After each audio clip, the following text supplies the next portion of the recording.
أعوذ بالله من الشيطان الرجيم. بسم الله الرحمن الرحيم. الحمد لله الواحد الأحد الصمد لم يلد ولم يولد ولم يكن له كفوا أحد ثم الصلاة والسلام على رسول الله صلى الله عليه وسلم. فضل مكة ومكان ولادته صلى الله عليه وسلم. قال تعالى في كتابه العزيز بعد أعوذ بالله من الشيطان الرجيم: لا أقسم بهذا البلد وأنت حل بهذا البلد، الآية. وقال أيضا: إن أول بيت وضع للناس للذي ببكة مباركا وهدى للعالمين، الآية. وقال أيضا: ربنا إني أسكنت من ذريتي بواد غير ذي زرع عند بيتك المحرم، إلى آخر الآية. وقال في حديث مصطفى صلى الله عليه وسلم في رواية ثبت عن صحيح مسلم: سألت رسول الله صلى الله عليه وسلم عن أول مسجد وضع في الأرض، فقال: المسجد الحرام. قلت: ثم أي؟ قال: المسجد الأقصى. قلت: كم بينهما؟ قال: 40 عاما. ثم الأرض لك مسجد فحينما أدركتك الصلاة فصلوا. سوسو كتندرز الله سبحانه وتعالى جل جلاله، ويو الله سبحانه وتعالى الذي أسبغ علينا نعمة يبيرانغا أتوا بينجرا بيبينجي nga أعظم النعمة kubeeranga tuli basiraamu bateeka obusiraamu mu nkola. Tusaba Allah subhanahu wa ta'ala abeerenga atuwa kubeeranga tufiira ku siraatul mustaqim. Allahumma amin ya rabbi. Oluvanyuma nensalira nabbi waffe Muhammadin sallallahu alayhi wasallam. Amanya nze Sheikh Adam Qasim Akoy Haire Al-Azhari nga ndi wamu ne mwalimu munnange ono Sheikh Usama Mansour Kambale Al-Azhari. naye kabawo ku salaamu. بسم الله الرحمن الرحيم. الحمد لله رب العالمين، وصلى الله وسلم على سيدنا محمد وآله وصحبه أجمعين. ثم أما بعد، توبزا ومانجزي والدرس نو كواتغنا كويشتي والنبي محمد صلى الله عليه وسلم ngachika katako bilmusilamu okutegeera nabbi we, maana watu mukumutegeera n'okumumanya ebimufaako ebimukwatako wajava family na biki byonna kye kijjuliriza okwagala kwaffe gyali mu mitima gy'abakkiriza, era ne kituleetera okubeera nga tugoberera obuufu bwe n'enkola ye. Kyova olaba nti twogera ku nabbi sallallahu alaihi wasallam nga bwe twayogedde oluberyeberye ku mwezi gwe gwe yazaalibwamu n'enkizo yago, ne twogera ku lunaku lwe yazaalibwamu n'enkizo yaalo na byonna ebikwatagana kuzaalibwa kw'ekitiibwa, era nga bwe kiri nti mu nnaku ndowooza nga 9 oba 10 tuba tugenda kuyingira mu mwezi ogwo. Nnaku ziri 9 oba 8 lera 21. 9 oba 8 tuba tugenda kuyingira mu mwezi nabbi sallallahu alaihi wasallam gwe yazaalibwamu. Era omwezi ogwo ku kalenda y'omusiraamu gwina kubanga gumyusibwa ng'amanya nti guno mwezi mulala ku myezi gyonna, kubanga giri emyezi gyonna tugimanyira ku ye. Empagi z'obusiraamu tuzimanyira ku ye. Obukkiriza bwe weewaana nabo, oba ahli sunna bwe weeyita, obwaki kyonna kye weeyita ekikwatagana n'obusiraamu byonna tubimanyira ku ye. Kati ate byonna birina ensibuko ebitandikira mu mwezi guno gwe tugendamu ogwa Rabiul Awwal, omwezi ogw'amazaalibwa g'omubaka Muhammadin sallallahu alaihi wasallam. So mwezi gwa nkizo kubanga gukwata ku enkizo nannyini kitiibwa kyonna nabbi Muhammadin. Era tuwuliriza kkiriza tubeere nga tukutegeeza nti olwaleero tugenda kubeera nga musomo gwaffe ogwokubiri nga tulaba fadhulu Makkata al-Mukarrama, obulungi bw'ekibuga Makka y'ekitiibwa n'obugulumivu bw'ekifo nabbi Muhammadin sallallahu alaihi wasallama, ekifo kye yazaalibwamu kwa Makka nnene. Sheikh Kasimu, Allah yatonda ebitonde n'abisukkulumya ku binnaabyo. Bw'otunuulira bamalayika amiruhum kamanda wabani Jibril alayhi salatu wassalam kitegeeza musukkulumu ku bamalayika abasigadde. Bw'otunuulira ebitundu mulimu ebifo ebyasukkulumizibwa ku birala nga naffe bwe tukitwala nti kino kibuga Kampala kyasukkuluma ku bibuga birala kubanga capital ya gwe mutima gw'eggwanga, capital city ya Uganda. Era Allah bw'ati bwe yasukkulumya ebifo ebimu n'abisukkulumya ku birala nga bw'obadde otunnyonnyola awo mu aya z'osomye. Ekiraga nti Makka kifo kisukkulumu era kyanjawulo. Allah subhanahu wa ta'ala bw'aba ayagadde ekintu ebimu ku byenjawulo ku Allah subhanahu wa ta'ala jalla jalaaluhu ebyesigalidde ku ye nti asobola okulayira kyonna kyayagala. Alayira emiti, n'alayira enjuba, n'alayira washamsi wa duhaha wal qamari idha talaha wan nahari idha jallaha, n'alayira byonna olw'obukulu bw'ebyo ebintu. Kati era otunudde mu Qur'ani omujja kusanga Allah alayira ekibuga Makka. N'agamba mu surat Al-Balad era essuula mugamu ku mannya ge yatuuma mu ssuula 1014 ziri mu Qur'an. Mulimu surat Al-Balad. yatandika agamba baada a'udhu billahi minash shaitani rajim la uqsimu bihadha albalad. Allah alayira ekibuga kya Nabbi sallallahu alaihi wasallam yazaliwa ekibuga Makka. Ekibuga ekyo Sheikh Kasim, obumu ku bukulu bwakyo nti Allah akola ki? Akirayira. Ekyokubiri ne kituumibwa essula namba suratul balad, yani baladi Makka. Ekyokusatu era atuuliza n'okubanga ategeera nti olw'osanga ekigambo balad nga kirina kiranga tebongeddeeko nti baladi weeti nti kibuga weekiti tuba tutegeeza Makkatul Mukarram, Makka ey'ekitiibwa omwazaalirwa Nabbi sallallahu alaihi wasallam.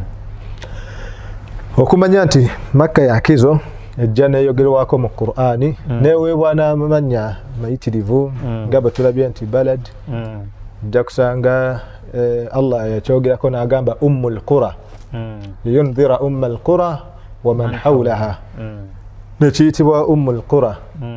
Mu aya endala gy'osomye Nabbi Ibrahim alayhi salatu wassalam akyogerako ng'agamba rabbana inni askantu min dhurriyyati biwadin ghayri dhi zar'in inda baytika al-muharram.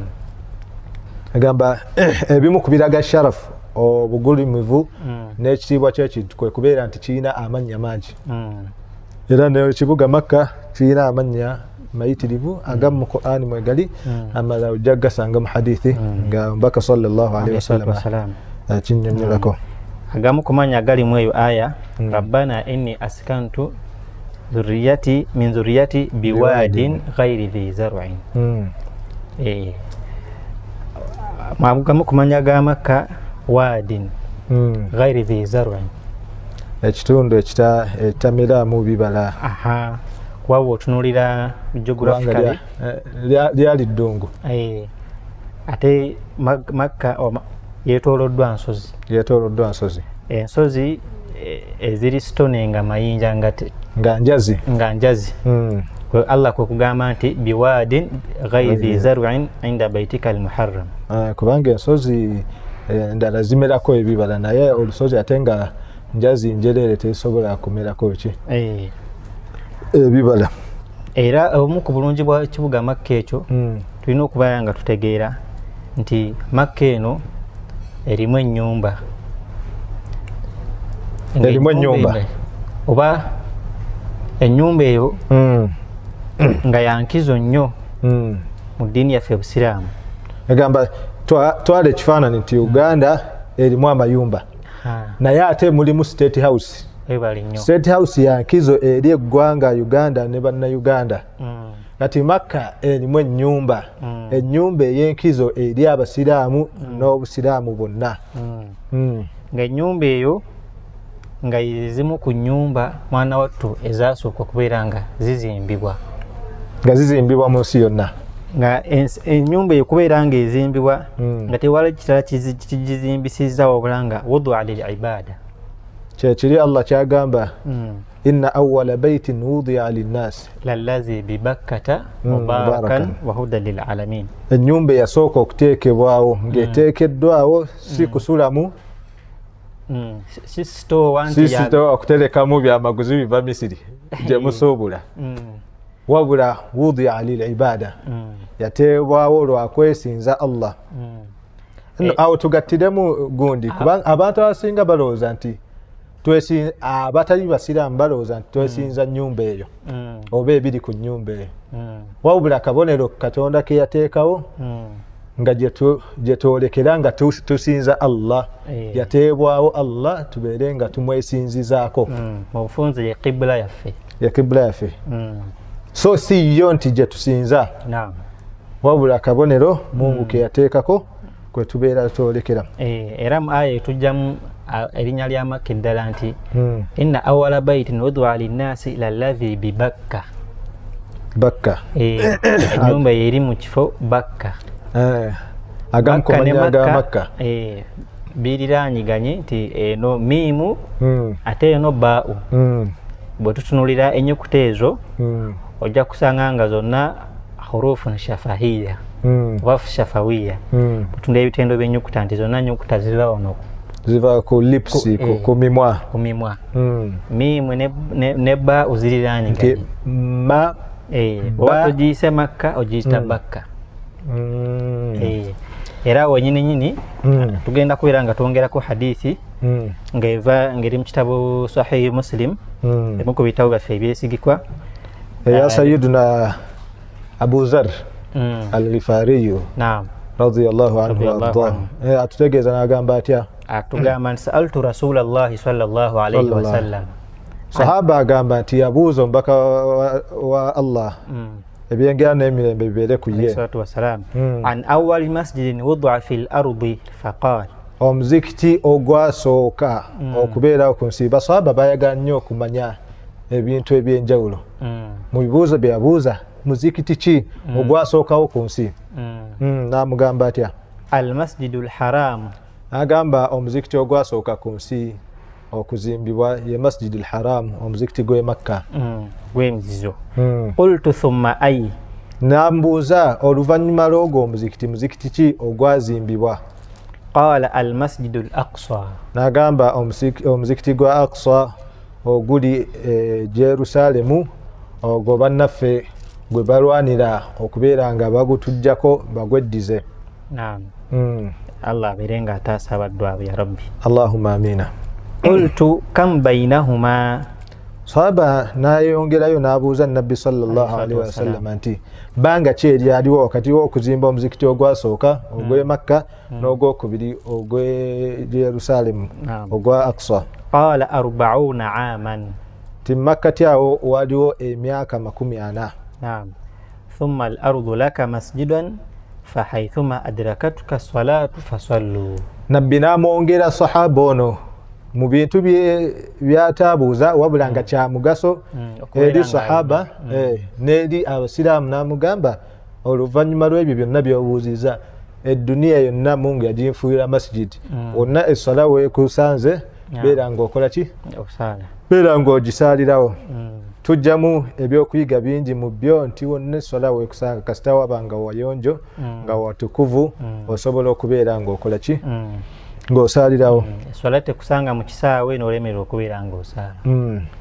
Onna weekusanze kasita obeera nga wayonjo nga tewaliwo najaasa oba obukyafu obujjako omalako kuzu.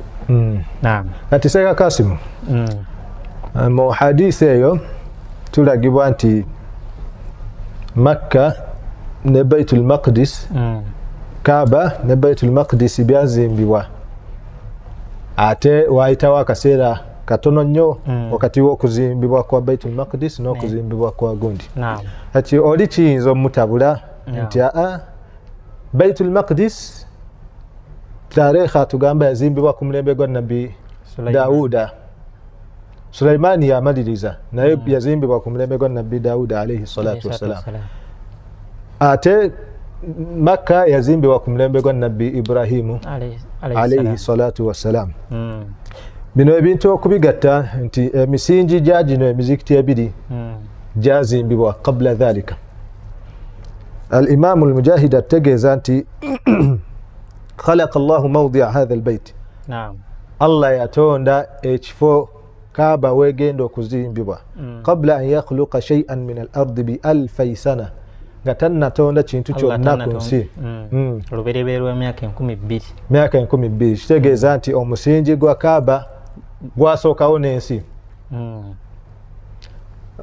Ihtimal kisobola okutwalibwa nti ebbanga eryogerwako kam kana bainahuma wakati w'okuzimba Kaaba n'okuzimba kwaki kwa Baitul Maqdis okubeera nga basitula omuzimbo. Yejo emisingi nti gyo gyazimbibwa. Then Adam alayhi salatu wasalam ga riwayati ezimu bwe zoogera najja n'azimba Kaaba. Oluvannyuma neesaanyizibwawo tufaani, tufaani ya amataba ga Nabbi Nuh alayhi salatu wasalam. Era ne baddamu ne bagizimba mpaka ku mulembe gwa Sayyidina Ibrahim we yazimba wali Allah watugamba nti Hajarul Aswad eno n'okubeera nti Nabiyuna Adam alayhi salatu wasalam Allah subhanahu wa ta'ala bayamala okubeera nga amulagira babeerenga bahabata babeerenga bakka ku nsi balandinge nti yava ne Hajarul Aswad nal janna. Ngate Hajarul Aswad nga juz'un nkulu nnyo ku Kaaba, kitundu kinene nnyo ku Kaaba. Nga era omuntu aba akola hijja ye oba umra emikolo ku sunan zandibadde atuukirizako okubeera nga anywegera oba aleetereddwa Hajarul Aswad eyo. Hajarul Aswad ebyo byonna biraga nti Kaaba eno nyumba yaliwo kuva dda, era agamu ku mannya gaayo bayitibwa Baitul Atiq. Baitul Atiq nyumba enkadde. Bagamba si yakati. Kaaba eno abantu balina okumanya abaani abagizimba, okwawukanako n'ennyumba ezisigadde zonna. Bwe tuba tutunuulira ku kyokulabirako nti nga ekibuga Paris kirina Eiffel Tower, tawe empanvu eyagizimba yali musajja w'amaanyi, n'Amerika nayo ina ebyayo. Kati Kaaba eno nayo obulungi bwayo okubeera nti nyumba ya kitiibwa, abagizimba baali bannabbi, si bantu ba bulijjo. Nabiyullah Ibrahim alayhi salam ne Ismail alayhi salam. Allah wagamba idh yarfa'u alqawa'ida min albayti wa Ismail nibagamba rabbana taqabbal minna innaka anta samiul alim. Abasitula omusingi ogwo okusinzira ku musingi ogwaliwo ogwazimbibwa bamalayika oluvannyuma lw'okubeera nti wayiseewo ebiseera Nabbi Ibrahimu yalagirwa Allahu tabaraka wa ta'ala okuba nga azimba n'akwasaganyiza wamu ne mutabani we Nabbi Ismail alayhi salatu wasalam bayimirizeewo Kaaba, era nga bwe tugiraba mu kifaananyi kyerimu ebiseera bino. Ne Nabbi Muhammadin sallallahu alayhi wasallam babeera nga bakola tarmim, kubeera nga bagiddaabiriza okugizza ng'akyali fi shababihi, myaka 35 ng'akyali muvubuka.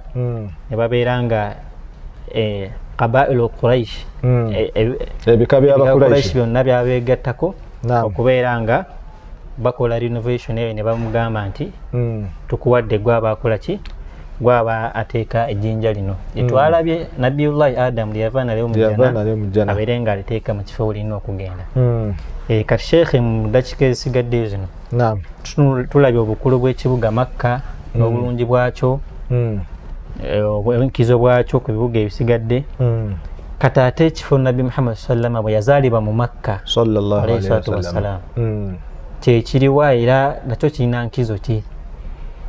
Nga bw'olaba nti tulabye Makka erina enkizo yaayo,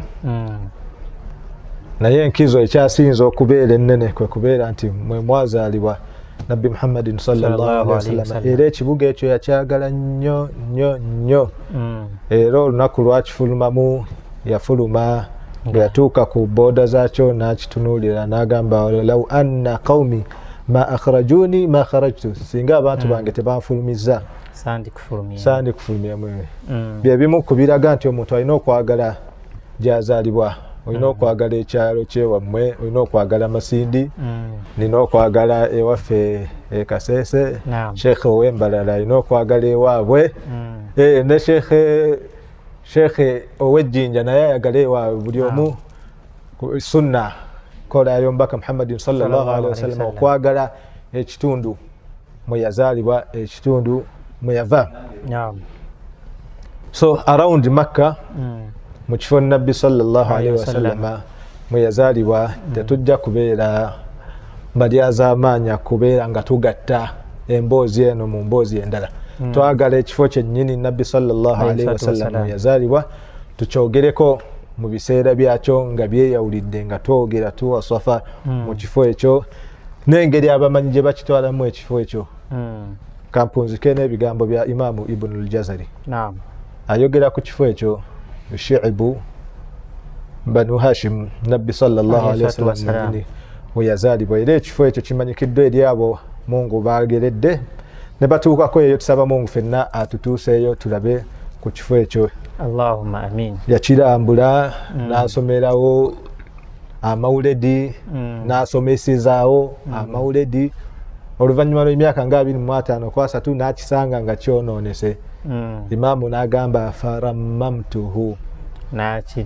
n'akitereeza ye kennyini n'emikono gye wa ra'aytu bidhalika barakatan kathira n'alaba baraka nafuna emikisa n'alaba emikisa gy'okubeera nti atereezezza ekifo Nabbi sallallahu alaihi wasallam mwe yazaalibwa Mungu bw'aba atuwadde obulamu biizinillah tujja kujja twongerezeeko nga twogera ku kitundu ekifo Nabbi mwe yazaalibwa Nabbi gye yasengukira Nabbi gye yatuma abasiraamu basenguka olusenguko olusooka n'olwokubiri balyoke badde Madina n'ebirala byonna ebikwatagana ku Nabbi Muhammadin sallallahu alaihi wasallama nawe kito musaawa zino zennyini nnyini tujja kubeera nga tweyongerayo maaso tulabye obukulu bw'ekifo bw'ekibuga Makka Mukarrama tujja kubeera nga twongerezaako ekifo Sheikh akibawadde Sheikh Banu Hashim ekifo omutanda omutume sallallahu alaihi wasallam yabeera nga azaalibwa kyennyini nnyini tusomeko ebikikwatako mpoziko n'ebyamagero ebyalabikira mu kifo ekyo bingi waliwo ebyaliwo nga Nabbi azaalibwa ebyalabikirako mu kifo ekyo maama wa Sayidina Amina byalaba ng'ebimu Imaamu al-Barujzanji yabeera nga abikoonako mu kitabo kyaffe biri ekya Maulid al-Barujzanji tugenda okubeera nga tulaba mu musomo gwaffe ogunaabaguzeeko insha Allah. Sheikh tuwedduwa tumalize saba Mungu subhanahu wa ta'ala ayanjurize emitima gyaffe eri okwagala Omubaka Muhammadin sallallahu alaihi wasallam kubanga kabonero ak'obujjuvu bw'obukkiriza bw'omuntu. Saba Mungu atuwe okumutegeera, saba Mungu atuwe okumugoberera, saba Mungu atuwe hijja ne umra, saba Mungu atuwe ziyara eri kabri ya Nabbi sallallahu alaihi wasallam ey'ekitiibwa n'omuzikiti gwe ogw'ekitiibwa n'ebitundu byonna byeyawangaliramu, atuwe ne baraka eziri mu bifo ebyo byonna Nabbi sallallahu alaihi wasallam ne basahaba be we bawangalira, atunywereze ku busiraamu, atuwe n'okutegeera obusiraamu, atuwe n'ebirungi byonna fi dunya wal akhirah. wa sallallahu ala sayyidina Muhammadin wa ala alihi wa sahbihi wasallim walhamdulillahi rabbil alamin. Temwerabira okusubscribinga ku channel yaffe ya Al-Hidayah Islam Media era omutesitesi waffe wa programu eno omukulu Sheikh Rajab Sudais Kigozi na assistant we Sheikh Abdul Wahid Musoke. wa hadha assalamu alaikum wa rahmatullahi wa barakatuh.